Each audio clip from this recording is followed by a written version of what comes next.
Corona खतरा है तन के लिए, ब्रिजभूषण खतरा है वतन के लिए। कोरोना खतरा है देश के लिए, बीजेपी खतरा है वतन के लिए।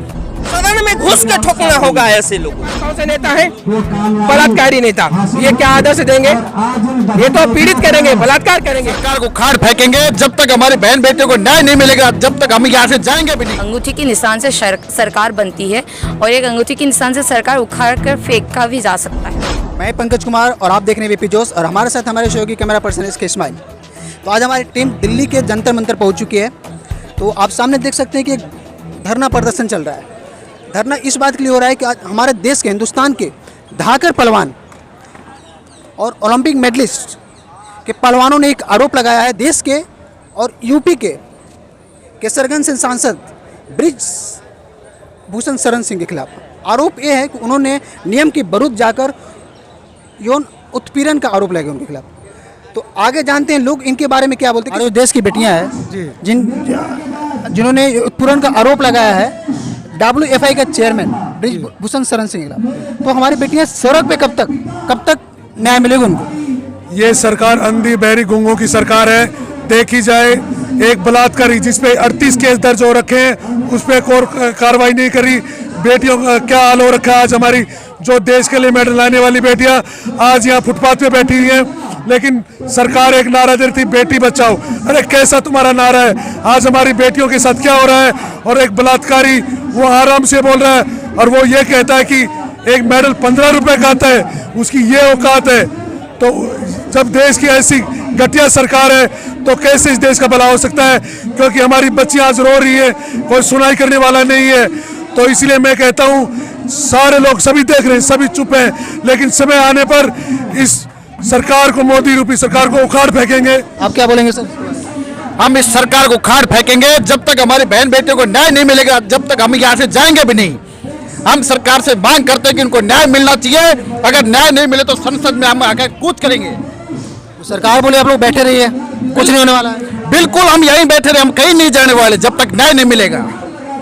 भैया पूरा आर पार के मुंड में है एकदम। आर पार की लड़ाई करेंगे, सच्चाई हम न्याय लेकर जाएंगे यहाँ पर। जब तक न्याय नहीं मिलेगा हम यहाँ से नहीं जाएंगे। तो सर थोड़ा जांच करवा दीजिए ना, डर क्यों रहे हैं आप? अगर सच्चाई है तो जांच करवाइए, नहीं तो ये लोग अगले समय आर पार के मुंड में है। भैया जांच कराएंगे तो इनकी हकीकत सामने आ जाएगी मेरे भाई। ये जांच इसलिए तो नहीं करा रहे जब तक इनकी हकीकत सामने नहीं आ जाएगी। जब तक जांच कराओ, क्यों नहीं करा रहे आप जांच? गिरफ्तार करो ब्रिजभूषण को। तो हमारे साथ एक और मैम जुड़ चुकी है।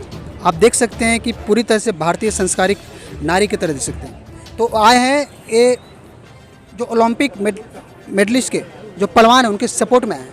तो मैम से पूछते हैं, मैम क्या बोलते हैं इनके बारे में? कैसे मैम? हाँ, मैं ठीक हूँ। आपका नाम? मेरा नाम पलाक्षी दास है, मैं असम से आई हूँ, गुवाहाटी। तो आप यहाँ पर सपोर्ट करने आए हैं? हाँ, मैं सपोर्ट करने आई हूँ। पहले भी मैं आई थी और फिर से आई मैं यहाँ पर। तो आप इस चैनल के माध्यम से क्या संदेश देना चाहते हैं? पहले तो मैं ये क्लियर करना चाहती हूँ, आपने जो पहले शुरुआत में कहा था कि भारतीय पोशाक पहन के आई है, मैं इसमें एक बात कहना चाहती हूँ। कपड़ा कोई एक औरत का लाइसेंस नहीं होता है। जो भी हो, रेप करने की हो, कोई भी हो, वुमेन को मॉलेस्टेशन करने की हो, कपड़ा ये लाइसेंस नहीं होता है। जिसका दिमाग गंदगी भरा है, जिसके दिमाग में गंदगी भरा है, वो आप बुरखे में रहिए, पूरा अपने कवर करके रखिए, वो तो आपके साथ गंदी हरकतें करेंगे ही। तो ये मैं क्लियर कर देती हूँ। Thank you. फिर आपने बोला कि क्या संदेश देना चाहेंगे। डेफिनेटली मैं पूरे देशवासियों को, पूरे आवाम को पहले यही कहूँगी कि सब लोग आइए, सपोर्ट कीजिए। ये देश की बेटियां हैं। जाट के हिसाब से मत देखिए।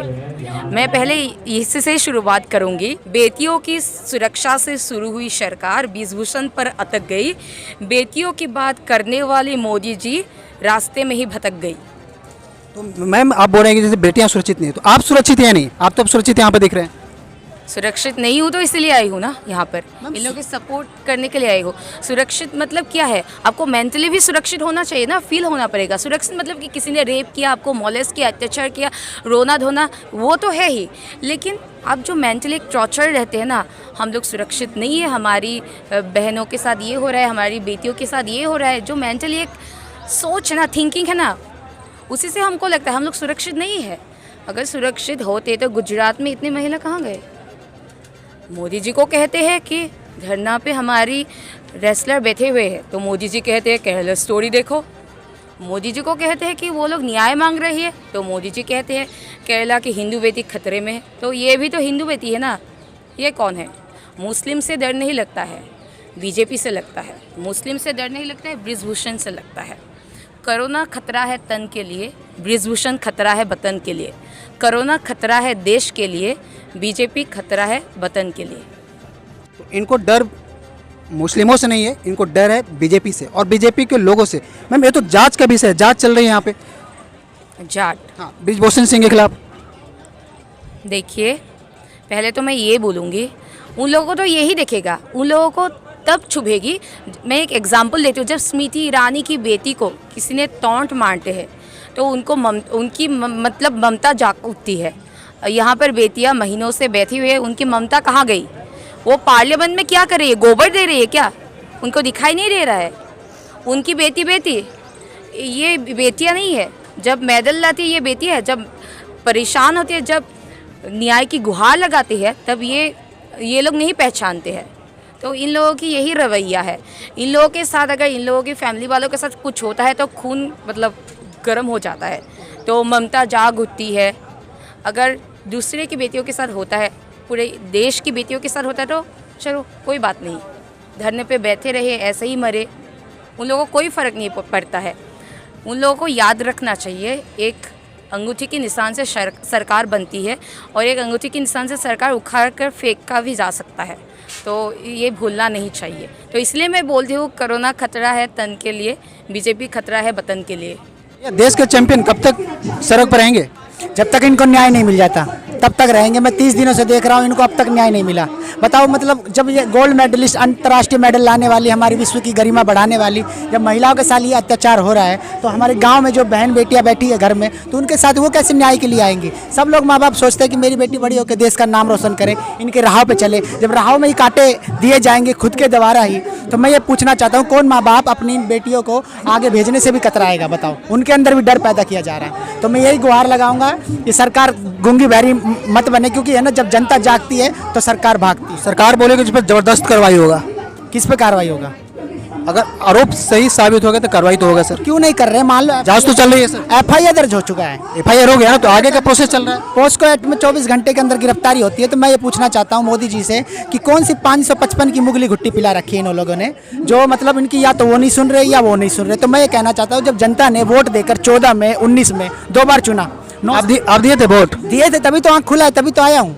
ये जनता की, ये लोग क्या सोचते हैं कि आपस में अलझे रहें और कोई मुद्दा ना उठाए। अभी हमारी अपनी बात नहीं है, पूरे देश की बेटियों की बात है, क्योंकि आपके घर में माँ बहन है, बेटियाँ हैं। आज इनके साथ हुआ है, कल किसी और के साथ होगा, तो उसके लिए आवाज़ कौन उठाएगा? तो हमारे जैसे भाई तो आएंगे बाहर देश में। पूरी में डायलॉग है कि ललकी चुनरिया ओढ़ के सैया जी चल दिए हैं दिल्ली। तो भैया जी मिल गए हैं जंतर मंतर पे और थोड़ा मुद्दा को गर्म और मिर्ची लगा देते हैं थोड़ा सा। तो सर क्या बोलेंगे इस आंदोलन के बारे में? आंदोलन के बारे में बेटियों को न्याय मिलना चाहिए। बड़ा दुर्भाग्य है कि अपराधी निरंतर बेटियों को धमका रहा है। कौन अपराधी कौन है सर? भूषण शरण सिंह, जो खुद को ठाकुर कहता है, हमारे समाज को बदनाम करने का ठेका ले लिया है जिसने, और पूरी भारतीय जनता पार्टी उससे डरी हुई है। और दुर्भाग्यपूर्ण बात यह है कि भारत सरकार डरी हुई है। आज देश में ना तो भारत सरकार बृजभूषण से डरी हुई है, बृजभूषण से, और क्या, तभी तो अरेस्ट नहीं कर पा रही है। एक अपराधी निरंतर बार बार जिन बेटियों का शोषण हुआ है उन्हें धमका रहा है। इससे ज्यादा निंदनीय बात देश के प्रशासन के लिए क्या होगी, जो दिल्ली में खुद को कमिश्नर कहते हैं। बोलेंगे जिसने बढ़ाई तिरंगे के साथ उनके साथ हो रहा है अपमान, क्या बोलेंगे आप? देखिए, ये स्पष्ट हो रहा है देश में, जो एक अंतर्राष्ट्रीय खिलाड़ी महिला को न्याय के लिए जंतर मंतर पर महीनों से बैठना पड़ रहा है, फिर भी सरकार नहीं सुन रही है। यहाँ का सिस्टम भ्रष्ट नहीं सुन रहा है, पुलिस प्रशासन कान में तेल दे के सोया हुआ है। इससे स्पष्ट होता है जो देश में लोकतंत्र खत्म हो चुका है। ये तानाशाही व्यवस्था है और इस तानाशाही व्यवस्था को खत्म करने के लिए आज के युवाओं को आगे बढ़ने की आवश्यकता है। और हमें लग रहा है जो पुनः इस देश को आज़ाद और भगत सिंह की आवश्यकता आ चुकी है, क्योंकि सदन हो या प्रशासन हो, किसी के कान में चू तक नहीं रेंगता है। तो सदन को भगत सिंह कैसे सुनाए थे? सदन में घुस के बम मारे थे। और भगत सिंह किनको बनाना चाहते हैं? हम बनेंगे, आप बनिएगा, इस देश का युवा बनेगा। हम दूसरे के मतलब कि ऊपर नहीं थोप सकते हैं, इसके लिए हमको तैयारी करनी होगी। सदन में घुस के ठोकना होगा ऐसे लोगों को, चाहे वो ब्यूरोक्रेसी में बैठे लोग हों या सदन में बैठे लोग हों। जो ऐसे नेता हैं या ऐसे कर्मी हैं, उन्हें चुन चुन के ठोकना होगा, तब जाके देश की व्यवस्था बदलेगी। माहौल तो गर्म है भैया। एक और भैया से जानते हैं। जी बोलिए। सर क्या बोलेंगे? आपने ये सुना होगा कि जब दिल्ली के चारों तरफ से रास्ते बंद हो जाते हैं, दिल्ली शहर का काम करती है। ये जनता के साथ हो रहा है, जैसे श्रीलंका में हुआ वैसे भारत में होने वाला है। जनता की कोई सुनवाई नहीं हो रही है, महिलाओं की कोई सुनवाई नहीं हो रही है। ओलंपिक पदक विजेता अगर सड़क ऐसी पे आ गए, कौन सी सरकार है जिन पे महिलाओं के लिए और जनता के लिए सुनवाई हुई? थोड़ा बताइए तो। आप पॉलिटिक्स तो नहीं कर रहे हैं सर? नहीं पॉलिटिक्स नहीं कर रहा हूँ। हमने इतना बड़ा अपमान देश का पहली बार देखा है। जब देश का ओलंपिक पदक विजेता सड़कों पर आ जाए तो आप आम जनता की हालत समझ सकते हो कि क्या है उसकी। कीड़े मकोड़े से बदतर हालत है।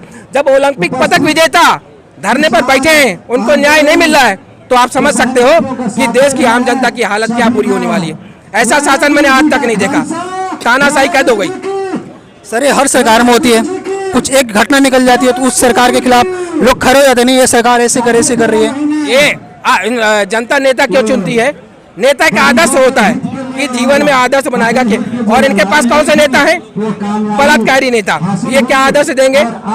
ये तो पीड़ित करेंगे, बलात्कार करेंगे। तो ऐसे गुंडे अपराधी जब नेता बनेंगे तो महिलाओं के साथ ऐसा ही होगा। कौन सा ऐसा पार्टी में जो बताया जिसमें बलात्कारी नेता नहीं हो? थोड़ा बताइए तो आप।